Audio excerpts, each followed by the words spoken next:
Oli Ottey, welcome. It's great to see you again. For those of Thank you you. who don't, or those of us who don't know much about you, could you give a brief introduction about yourself?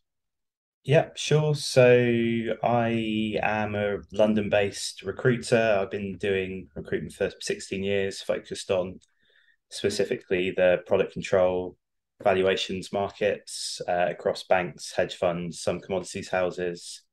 I've made in excess of 400 placements over the years. And yeah, I think I'm one of the only people around that focuses specifically on this market. And when you talk about the market, you're mainly focused on London, or are you focused on other cities or locations as well? So mainly London, but for the last kind of 2 or 3 years, I've been doing some stuff in New York as well. So yeah, we've got a fair few things going on out there too. Okay, fantastic. And what's the state of the market at the moment? Is it hot? Is it cold? Is it lukewarm? What are you seeing out there? So for product control, well, and valuations, I'll put them together. I'd definitely say it's hot. It's been busy for me for probably 3 or 4 years flat out. Yeah, it's been pretty crazy. It still is. We don't know what it's going to be like in 6 months' time. Obviously, there's a lot of confusion, shall we say, in the UK. But yeah, certainly at the moment, it's a good time to be a product controller and looking around. Great. And so when you're dealing with your clients, what type of clients are you dealing with? Are they banks? Are they hedge funds? Are they a mix of both? Yeah, so it's a real mix. So historically, I used to only cover big banks, but now my kind of client base has evolved with the demand for product controllers. So it's big banks, medium size SME banks, but also crypto houses, hedge funds, commodities houses. Um, but the majority, maybe 90% of placements are across banks and hedge funds. Okay, that's interesting that the crypto trading firms are also coming to you to get product controllers. How many Yeah. would you say that you've placed in the last 12 months? Into crypto Yeah, or houses, recruited for. maybe three or four. Okay. So it's anywhere near the kind of number that we're seeing in the more established shops. Mm. But these businesses like that kind of control mindset, the skill set that you get from the big banks, mentality that you get from working at places like that, and people that know what Mm. good looks like, I suppose. I suppose it's great for product controllers. It provides another avenue of employment, and that sector only looks like it's growing. So that's good news. Yeah, for With sure. your clients that you are recruiting for, we don't not going to mention any names, but broadly, what are the structures of the teams for product control? What are you seeing out there? Sure. So it varies quite a lot. I speak to a lot of people that would assume or do assume that product control is the same from one bank to the next or one business to the next. And so why would you move? You should just stay where you are. But that's not true. So you've got some businesses that have everything onshore. So all of the P&L production, all of the manual stuff sits in London. You have other businesses where that stuff sits somewhere else, and that could be elsewhere in the UK and nearshore locations, Eastern Europe, India, with the idea being that the guys that are based in London review the work. They're stewards of those numbers. They've got some responsibility around them, but they're not actually producing them. So those are supposed to be more kind of add value, slightly more interesting roles, perhaps. You have some businesses as well that combine product control function with the valuation function. A few banks still do that. Many funds do that. And then you have others that have siloed things out, and some have really siloed things out. So you have a P&L production team, you have a balance sheet month end team, you have a valuation team. So it does really vary depending on where your interests lie. You can focus on Yeah. what you want to. Yeah, it's interesting actually how you can sort of have the same people doing valuations or the same team doing valuations and line product control. And in the bigger places, you have the separate teams with even the sort of head of product control being a GM or an MD and the head of valuations being at the same or a similar level as well. Personally, I like having a broad remit. I think it'd be a little bit frustrating having a narrow remit.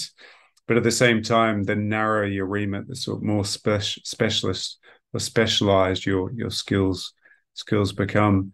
When you're dealing with candidates, do they have a preference whether to go for a broader role or a narrower So, role? yeah, I think most people prefer a broad role. I think it's always good, though, especially when you're starting out. It's not a bad thing to be involved in the production and into the nitty gritty, because if you've never done that, it's hard to scrutinize the numbers if you don't know how people have come to them. So I think it's really useful to spend at least some time in that detail and then perhaps move into more of an oversight or a review type role. But lots of people want to immediately get on as fast as they can and then kind of skip that step. So it really depends where you work. Some businesses can't offer you that, whereas others can.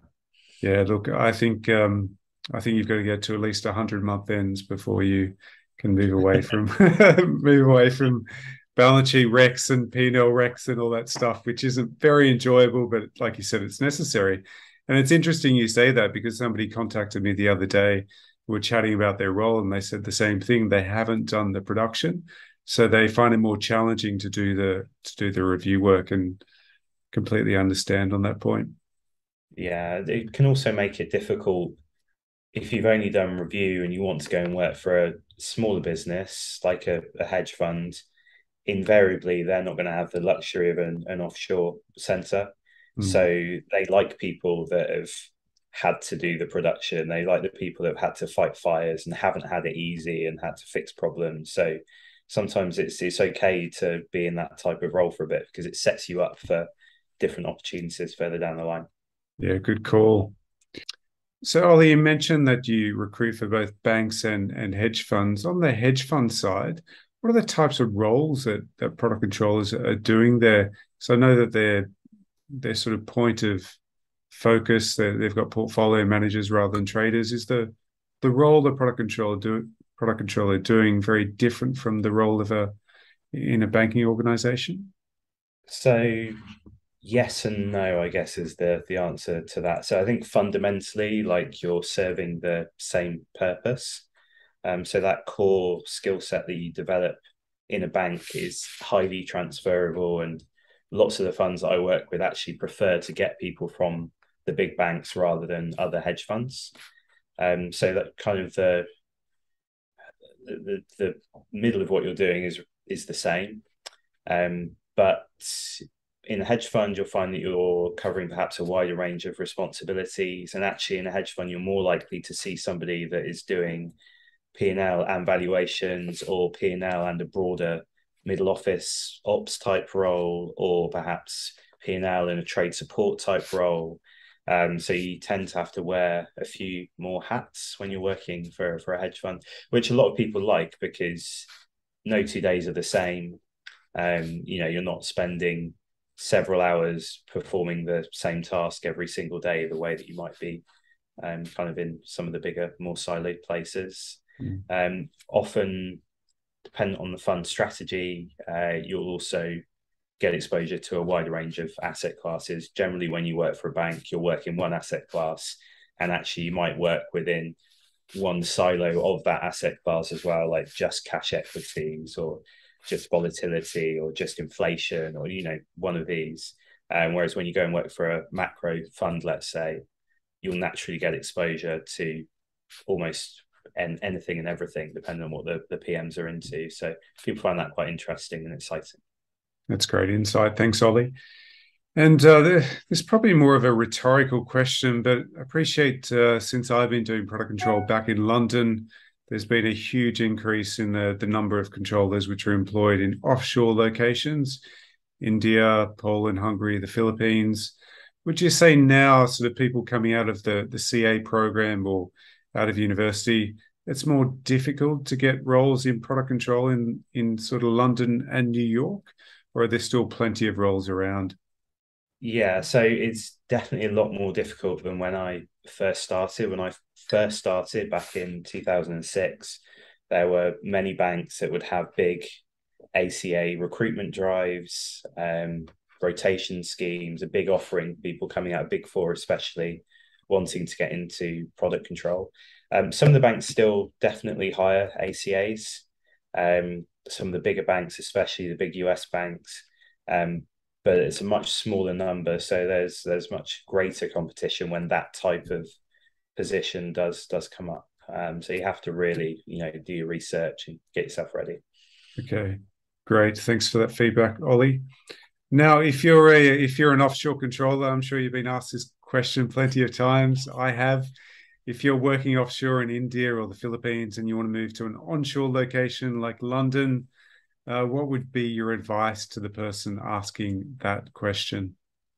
Yeah, so firstly, I would tell them that it's very, very difficult. I do get asked this at least on a daily basis on LinkedIn, which is fair enough.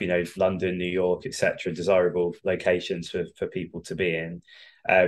The main advice I would give is that the easiest way to do it is internally. It's not easy, but it's the easiest way. So you need to prove yourself, and often the very best people, if they put their hand up and they want to make that move, then businesses will support it. I've seen it lots of times, even very recently. And failing that, you need to be very patient, and really diligent in terms of how you approach your application process. You're unlikely to get sponsorship from a hedge fund. Sometimes you might, but usually they reserve those slots for revenue generators. So you want to aim for the big banks, get a lot of applications out and cross your fingers, but it's difficult. It's very, very competitive, very tough. Okay. No, it's great. It's great advice to share because a lot of people are thinking and asking those questions. Now, Ollie, if you're already in product control and you want to progress your career, if you want to get promoted, if you want to build on what you have, what would be your tips about the types of skills and qualifications to attain? Sure. So I guess first of all, an accountancy qualification is always good. I see people start them and then kind of allow them to drop away because work gets in the way, they get too busy, they feel like they're not using it in their job. But ultimately, still for some of the more senior positions, there will be a prerequisite that somebody is a qualified accountant. So stick with it and try and find the time is definitely advice I would give. But Things like who doesn't want to be an accountant? I mean, yeah, it's the exactly. dream. Yeah, I think a lot of people start and then kind of have the realization that they've got to do 14 exams or something else. And if their boss is telling them, "Oh, don't worry about it, just stick with this month end," and like you're not going to have time to do it, it can cost you in the long run ultimately. So yeah, the accountancy CFA is always handy. It sets you apart. It's a lot of work for sure, very labor intensive, very difficult.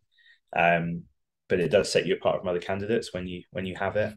For valuations, things like the FRM, CQF as well, kind of further qualifications that are worth doing. One thing that I would advise for anyone that has even the slightest interest in coding, programming, is to go and do some Python courses, especially several of the hedge funds that I work with. They have a really, really strong preference for people that have that skill set, and very few product controllers have it, understandably, because they might have gone down the accounting path and the two things don't always go hand in hand.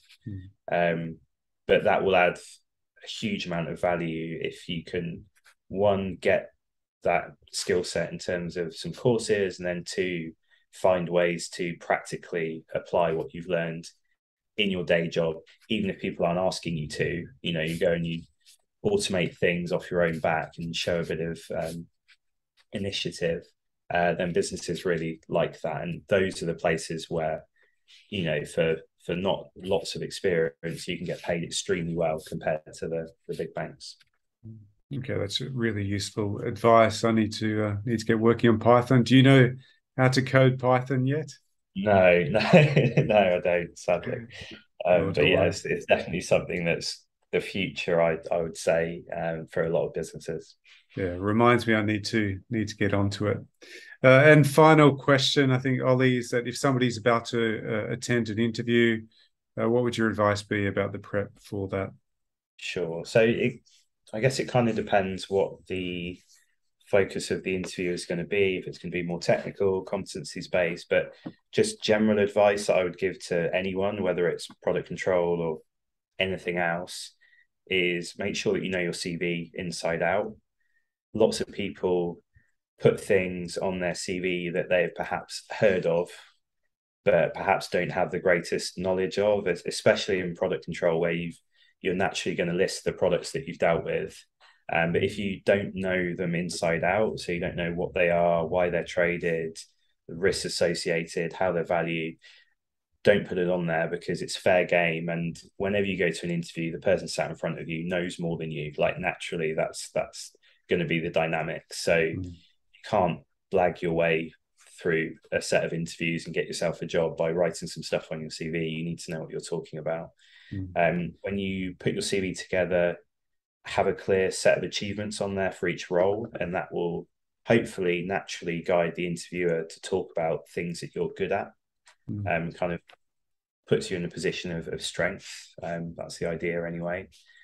Um, Make sure that you have clear motivations. It shouldn't be money. I know there's a cost of living crisis. I know there's inflation, but you can't sit in an interview and say, I'm here because of inflation. You need to have put some proper thought into the role that you're interviewing for, the business that you're interviewing with, what that offers you in terms of your intellectual challenge, what you're trying to get professionally, and also what you can offer them, because it's a two-way street. You need to bring something to the table too, obviously. mm, And it's when you have that kind of layered response to the why do you want this role, that's how you're more likely to get the role, rather than just saying, oh, I've always wanted to work for Goldman Sachs, or I always wanted to work for JP Morgan or whatever. Like that's mm, too superficial. um, and people want to hire people that are thoughtful and have actually put some proper consideration into that question. And aside from that, lots of interviews done over Zoom. I reckon 80% of the interviews that I arrange are over Zoom at the moment. Still, it's much more convenient. It's much easier. But just remember when you're on Zoom to smile, inject some personality, put some energy into it. Exactly. It's very easy because you're in this comfortable space at home to just relax maybe a little bit too much, be a bit too laid back. yeah, sure. And nothing more frustrating than coming out of an interview, calling your recruiter, calling me, whoever, saying, I really like the job, really hope I get through. And then I hear from the client, they say, we thought he was all right, but he didn't really seem that interested. So we're going to say no, he or she. Mm, Um, and you'd be amazed how often that still happens. So it's just don't relax too much just because you're in your kitchen or your living room when you're conducting the interview. great. Really good advice. Thanks for that, Ollie. I'm even writing down those notes as we speak. Very, very Yeah. helpful. I would add as well, actually, Peter. So I've got an interview prep document on my LinkedIn profile as a PDF. So anyone can pop on there and download that, and a lot of those tips are already on there. Okay, so if candidates want to reach out to you to see what openings you have, if clients want to contact you as well, what's the best way to contact Oli Ottey?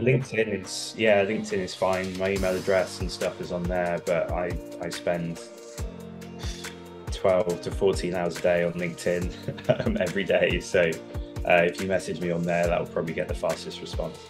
Okay, perfect. Oliver Ottey, or Oli Ottey, thanks very Yeah, much for your time. yeah. Thanks, Peter. Cheers.